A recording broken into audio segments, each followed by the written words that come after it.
నేను ఈరోజు అరెస్ట్ చేయాలంటే ఎంతో పడుతుంది. ఇలాంటి వ్యక్తుల్ని చెయ్యను. చట్టం దాని పని చేస్తుంది తప్ప నేను ఎప్పుడు కూడా తప్పు చేయను. నేను తలుచుకుంటే నిన్నిప్పుడే అరెస్ట్ చేయగలను.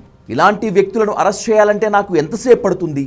జగన్ని తాను ఏ క్షణంలోనైనా అరెస్ట్ చేయించగలనని ఏపీ సీఎం చంద్రబాబు బహిరంగంగా చెప్పిన మాటలు ఇవి. ఆ రోజు కోసమే టీడీపీ నేతలు కార్యకర్తలు వేయి కళ్లతో ఎదురు చూస్తున్నారు. వైసీపీ అధినేత మాజీ సీఎం జగన్ అరెస్ట్ అనేది తెలుగు రాష్ట్రాల్లో చాలా కాలం హాట్ టాపిక్గా నడుస్తూనే ఉంది. వైసీపీ 2024 ఎన్నికల్లో దారుణంగా ఓడిపోగానే జగన్ని ఇక జైల్లో వేయటం ఖాయమని టీడీపీ కార్యకర్తలంతా డిసైడ్ అయిపోయారు. జగన్ను లిక్కర్ స్కామ్లో అరెస్ట్ చేస్తారా? బాబాయ్ వివేక హత్య కేసులో అరెస్ట్ చేస్తారా?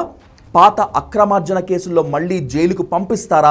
అసలు ఏ కేసుల్లో జగన్ను అరెస్ట్ చేస్తారు అనే డిస్కషన్ తెలుగు రాష్ట్రాల్లో ఎప్పుడూ జరుగుతూనే ఉంటుంది. ఏపీలో కూటమి సర్కారు వచ్చి 2 సంవత్సరాలు అయిపోతుంది. జగన్ అరెస్ట్ కాదు కదా, కనీసం ఏ ఒక్క ఎఫ్ఐఆర్ కూడా నమోదు చేయలేకపోయింది చంద్రబాబు సర్కార్. దీనికి ప్రధాన కారణం అమిత్ షా ఆదేశాలేనని ఓ సంచలన నిజాన్ని ప్రొఫెసర్ నాగేశ్వర్ బయటపెట్టారు. పవన్ కళ్యాణ్ జగన్ని అరెస్టు చేయించాలని అమిత్ షాని కోరినప్పుడు ఆయన నిర్ద్వంద్వంగా తిరస్కరించడం మాత్రమే కాకుండా చంద్రబాబు కేవలం తాత్కాలికమేనని, జగన్ శాశ్వత మిత్రుడని, అతని అరెస్ట్ అనే ఆలోచన మానుకోవాలని హితవు పలికారట. అమిత్ షా కలిసి మనం జగన్ను లోపలయ్యాలి, జగన్ను మా వాళ్ళు ఒత్తిడి తెస్తున్నారంటే అమిత్ షా చెప్పింది ఏంటంటే రాజకీయాల్లో ఇన్స్టాంట్ ఫ్రెండ్ ఉంటాడు, లాంగ్ టర్మ్ ఫ్రెండ్ ఉంటాడు. Telugu Desam instant friend, Y Jagan long term friend. Chandrababu నాయుడుకు ఆయన అంటే శత్రుత్వం ఉండొచ్చు, మనకెందుకు ఉండాలి? మీకు కూడా మంచి చెప్తున్నాను. మీకు అవసరం ఏంటి? లాంగ్ టర్మ్ ఫ్రెండ్ ఉపయోగపడతాడు. మనకు 25 మంది ఎంపీలు సహకరిస్తున్నారు కదా అని మీరు కూడా ఆ వైఖరి మార్చుకోండి అని సలహా ఇచ్చారండి. ఎవరు ఎలా చర్చించినా వైసీపీ అధినేత అరెస్ట్ అంత తేలిక కాదు. దీనికి ప్రధాన కారణం ఏపీలో పార్టీలు, వాటి అధినేతలు అందరూ కేంద్రంలోని బీజేపీ కంట్రోల్లోనే ఉంటారు. ప్రధాని నరేంద్ర మోదీ, హోంమంత్రి అమిత్ షాని కాదని ఎవ్వరూ ఏపీలో పెద్ద నిర్ణయాలు తీసుకునేందుకు సాహసించలేరు. జగన్ని ఏ కేసులోనైనా అరెస్ట్ చేయాలంటే అందుకు ఖచ్చితంగా మోదీ గ్రీన్ సిగ్నల్ ఉండాల్సిందే.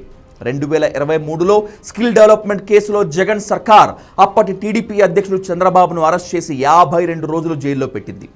ఏపీ హిస్టరీలో చెన్నారెడ్డిని మొదలుకొని కేసీఆర్ వరకు 45 ఏళ్లలో చంద్రబాబు నాయుడును ఏ ముఖ్యమంత్రి ఏ ఒక్క కేసులో జైల్లో పెట్టే సాహసం చేయలేకపోయారు. చంద్రబాబుకు అత్యంత బలమైన రాజకీయ ప్రత్యర్థి అయిన వైఎస్ రాజశేఖర రెడ్డి కూడా ఆయన జైల్లో పెట్టలేకపోయారు. ఒక్క జగన్ మాత్రమే తెగించి ఎన్నికలకు ముందు తన రాజకీయ ప్రయోజనాలను కూడా పక్కన పెట్టి చంద్రబాబును అరెస్ట్ చేసి 52 రోజులు జైల్లో పెట్టారు. రాజకీయంగా నష్టపోతానని తెలిసినా జగన్ తెగించారు. అప్పట్లో చంద్రబాబుకి, తెలుగుదేశం పార్టీకి అదొక పెద్ద షాక్. ఇప్పుడు ముఖ్యమంత్రిగా చంద్రబాబుకు అవకాశం వచ్చింది. టీడీపీ, జనసేన నేతలు, కార్యకర్తలు జగన్ని చంద్రబాబు ఎప్పుడు లోపల వేయిస్తారు అని ఎదురు చూస్తున్నారు. కానీ సీఎం చంద్రబాబు ఆ పని చేయలేరు. సో జైల్లో పెడితే ఏం జరగచ్చు?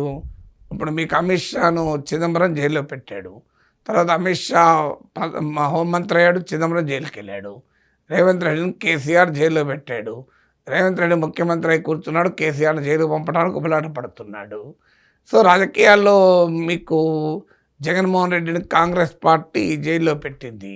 పార్టీ పైన, హైకమాండ్ పైన తిరగబడితే జగన్మోహన్ రెడ్డి ముఖ్యమంత్రి అయి వైఎస్ఆర్ కాంగ్రెస్ ఏర్పాటు చేసి కాంగ్రెస్ పార్టీని 1% పరిమితం చేశారు. సో అందువల్ల మీకు చంద్రబాబు నాయుడుని అరెస్ట్ చేసి జగన్ కొరితో తలగొక్కున్నాడు.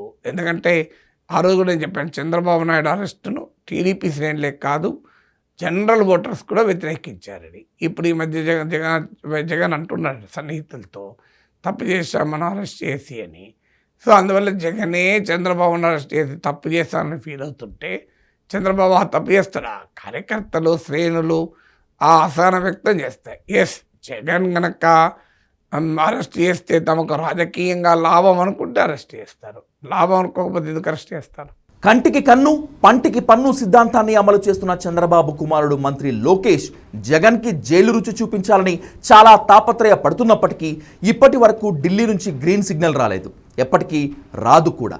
జగన్ అధికారంలో ఉన్నంత వరకు రకరకాల అవినీతి ఆరోపణలు చేసిన చంద్రబాబు, లోకేష్, పవన్ కళ్యాణ్లు వాళ్ళు అధికారంలోకి వచ్చాక జగన్పై ఒక్క ఎఫ్ఐఆర్ కూడా నమోదు చేయలేకపోయారు.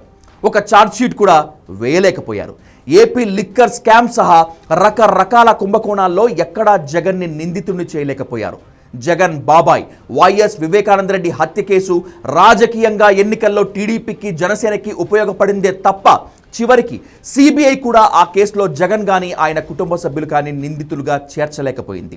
అంటే 2019-24 మధ్య చంద్రబాబు పవన్ కళ్యాణ్ చేసినవన్నీ ఆరోపణలు తప్పితే అవి నిజాలు కావు అని అనుకోవాలా?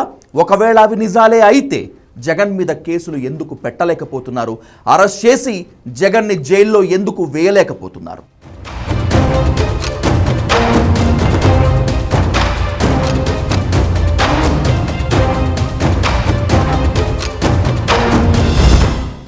వైసీపీ అధినేత జగన్కి కేంద్రంలో బీజేపీ ఆశీస్సులు అండదండలు ఉన్నాయా?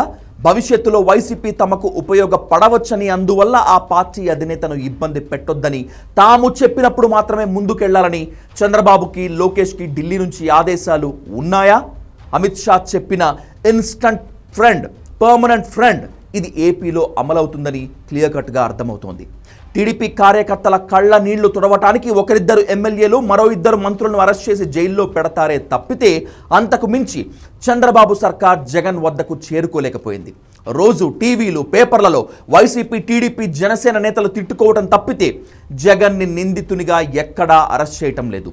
లిక్కర్ స్కామ్లో ఎండ్ యూజర్ జగనేనని, అతనికి వేల కోట్లు వచ్చి చేరాయని ఎల్లో మీడియాలో రాసుకోవటమే తప్పితే సిట్ ఎక్కడా నిరూపించలేకపోయింది. అంటే అమిత్ షా చెప్పిన instant friend, permanent friend theory ఆంధ్రప్రదేశ్లో ఖచ్చితంగా అమలు అవుతుందని తెలుస్తోంది.